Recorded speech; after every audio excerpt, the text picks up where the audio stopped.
Je m'appelle Catherine Delvaux, je suis rédactrice en chef de Détente Jardin depuis 24 ans. Je m'appelle Emmanuelle Saporta et je suis rédactrice en chef de Détente Jardin. Alors, Détente Jardin, c'est donc un magazine qui a 24 ans et qui est destiné aussi bien aux amateurs qu'aux jardiniers un peu plus confirmés. C'est un bimestriel qui sort donc tous les 2 mois. Son ADN, c'est le jardinage pratique, c'est l'engagement. Il a toujours été jardinage bio, jardinage naturel, une forte connotation maintenant engagement sociétal sur tout ce qui est biodiversité. Alors une nouvelle formule, parce que c'est toujours bien de rafraîchir un petit peu le magazine, une nouvelle formule sur le fond et sur la forme. C'est même passé par un nouveau logo que vous découvrez ici, avec une petite feuille symbolisée sur le mot jardin.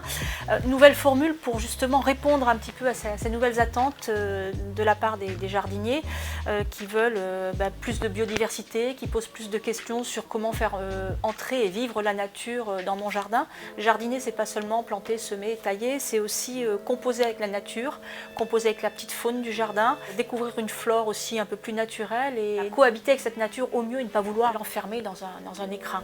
Je rajouterai sur ce que dit Emmanuelle que nous avons essayé d'incarner beaucoup plus le magazine puisque nous avons invité des jardiniers à nous parler de leur expérience, à nous parler de leurs plantes, à nous parler de leurs échecs, à nous parler de leurs réussites. Et ça a été vraiment perçu par les lecteurs et on est assez content de cette amélioration.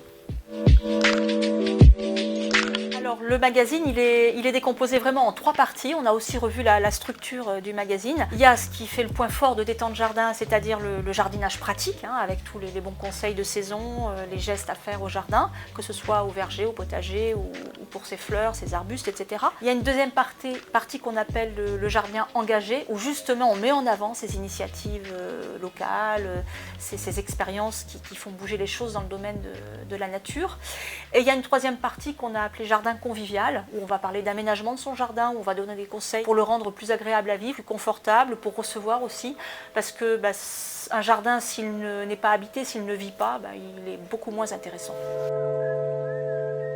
On est au mois de mai, les tomates commencent à pousser. Si vous avez des gourmands, ces gourmands ce sont ces tiges qui poussent à l'aisselle des feuilles, généralement on les arrache parce que ça fait trop de fleurs et donc trop de tomates et donc toutes les tomates restent petites, donc on peut les arracher. Au lieu de les jeter, on les met dans l'eau, ça s'enracine comme du chien-dent et à cette époque-ci, il est suffisamment tôt dans la saison pour qu'on puisse avoir une nouvelle plante qui donnera des tomates.